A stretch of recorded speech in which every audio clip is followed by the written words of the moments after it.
everyone, welcome to the Movie Session Show. My name is Fariba, and just a couple minutes ago, we actually just got the first trailer for Ghostbusters Afterlife 2. I guess that's what I'm going to be calling it right now because I don't know what the new title would be or if that's the title that they're going with, but let's just stick by Ghostbusters Afterlife 2 because it is technically part of the legacy sequel that we got 2 years ago. So yeah, of course, when it comes to Ghostbusters, I think I'm basically caught up with the whole franchise. I've seen the original, I've seen the second one.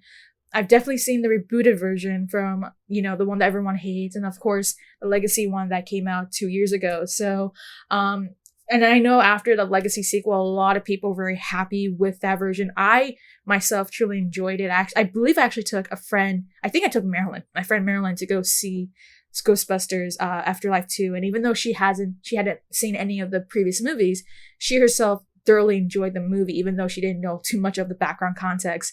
And of course, one of the reasons why the movie really worked out is because even though they introduced new characters, it's still very involved with the whole canon, the whole, connection with the original Ghostbusters, of course. And this, the legacy version, they focused on Spangler's family, so his daughter and his grandchildren, and how, they basically set up this, this path where eventually his family and the people around them will eventually kind of inherit the ghost hunting, I guess you can say, business.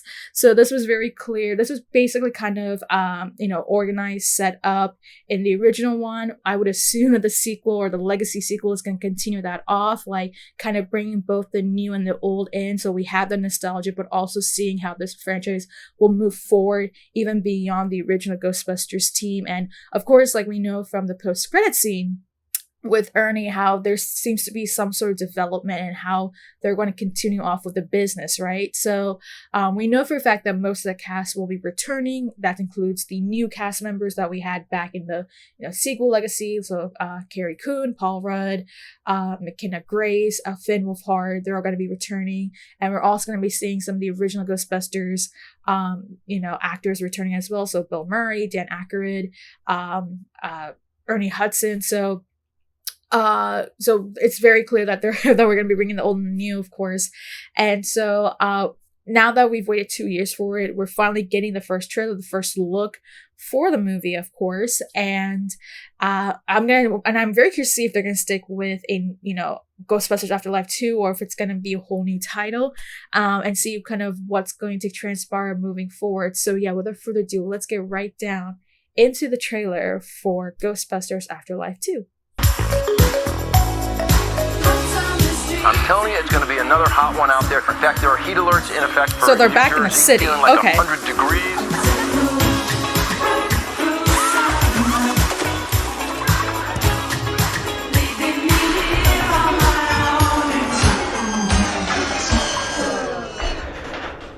I wonder why. What is that?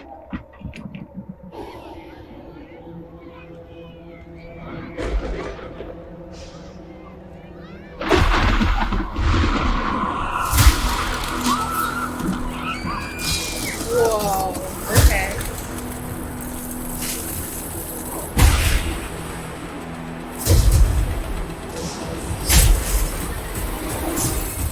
Okay. It looks like a blizzard is coming. Oh, that explains a lot with the poster. Okay.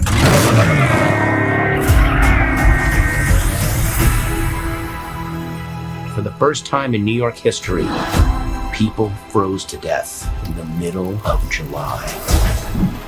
What is it? The Oh, death Camille. chill. The power to kill by fear itself. Your veins turn to rivers of ice. Your bones crack.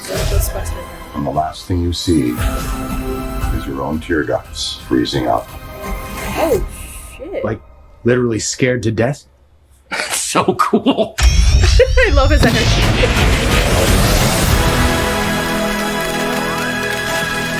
Frozen Empire. That makes so much sense. Okay.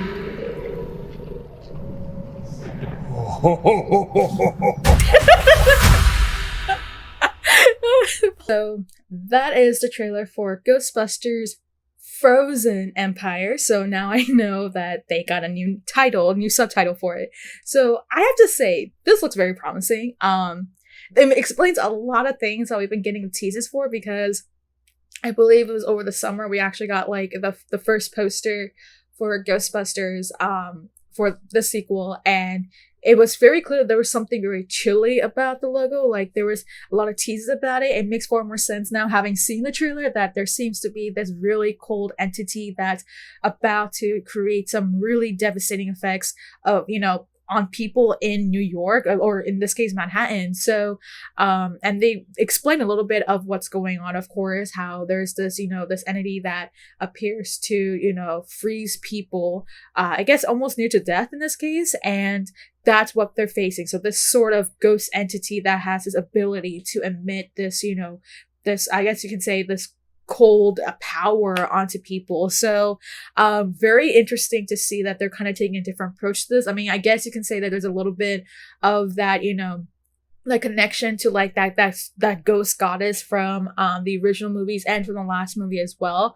So I wonder if that's gonna kind of go deep into that lore too, because like I feel like there was kind of a little bit of that connection maybe. I mean, I don't know too much of the Ghostbusters lore to be, you know, an expert at it, but that's something that I think really caught my attention a little bit, that, you know, there seems to be kind of this connection, but maybe I'm wrong about that.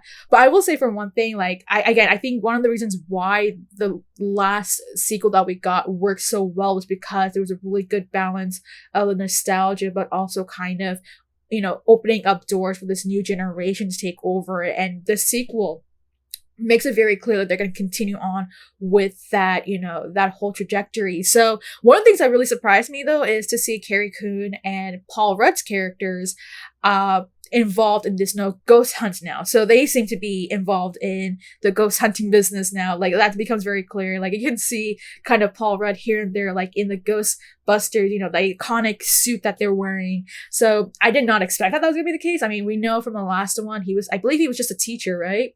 And he was having, you know, he was kind of, you know, basically the love interest to the kid's mother, so Carrie Coon's character. And now we see here that they're continuing off with this whole ghost hunting. But yeah, we do see a lot of Dan Aykroyd. We saw the first footage of Kumail Nanjiani, so he's there as well.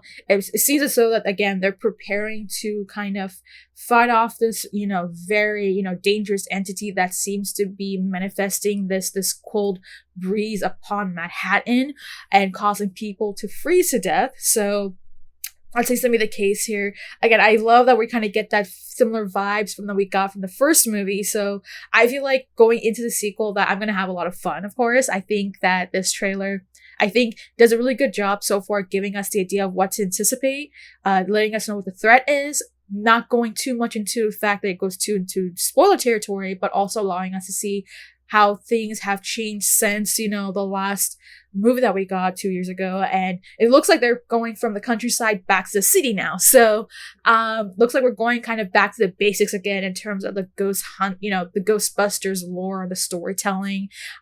Again, I think that makes a lot more sense, kind of, again, jumping into a lot of nostalgia and kind of going back to kind of what made Ghostbusters so great. Why is it so iconic in the first place?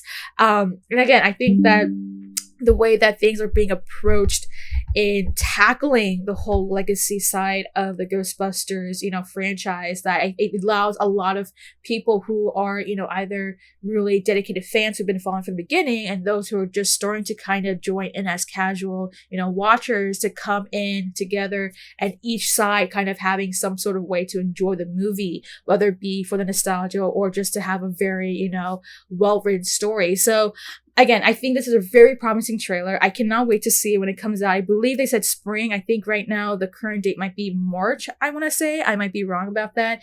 Trailer looks really promising. I love that Paul Rudd has a much bigger role this time around, of course.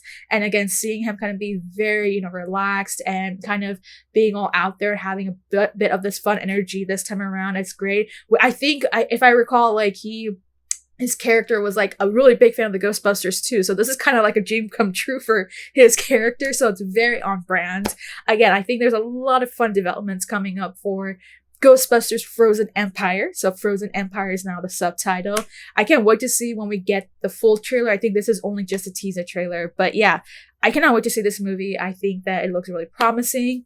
Definitely has a lot of great things that we see throughout. I'll watch it again in just about a minute. But yeah, let me know what your thoughts are now having seen the new trailer, the first trailer for Ghostbusters Frozen Empire. So what do you think so far? Do you think that it's once again kind of emulating the same sort of energy, vibes, and approach that we saw back in the Legacy sequel? Are you excited about that? What do you think about Paul Rudd's character, who seems to kind of be a bit more, elevated this time around than he was before? The fact that he's now, joining the Ghostbusters and helping out and hunting monsters, or hunting ghosts in this case. It's really on brand. So I feel like there might be a thing where we probably might see Paul Rudd become one of the highlights in this movie, maybe, who knows. How do you think they're going to balance out the whole nostalgia versus really kind of introducing this new generation of hunters, and how they're going to try and develop all that into this next chapter for the Ghostbuster story? But yeah, what do you think is going to be going on moving forward? We know that Ernie Hudson's character, Wilson, had implied something was going to be going on in terms of the ghost hunting business. We saw in the post-credit scene that he seems to be a very well affluent person in the world. So where could the story be going from there? Like, will that have some effect in the sequel? And let me know if you have any other thoughts. Maybe there's something that I may have missed in this trailer. I think I may have caught everything, but maybe I missed something and you want to talk about that. Let me know in your comments down below, and make sure to like and subscribe.